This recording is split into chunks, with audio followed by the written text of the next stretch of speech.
In the year 1929, in the Italian city of Modena, a dream was born in the heart of a young man named Enzo Ferrari.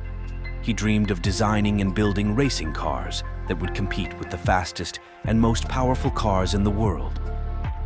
After years of hard work, Enzo's dream comes true to establish his own company in 1939, his first step towards the world of legendary racing cars, and then the factory is destroyed due to World War II.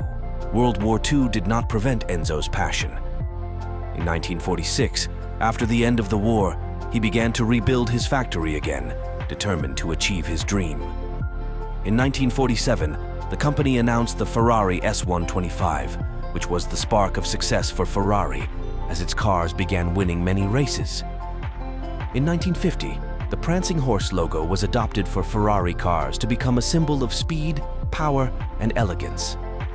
The logo was designed by Countess Marchesare Paviano.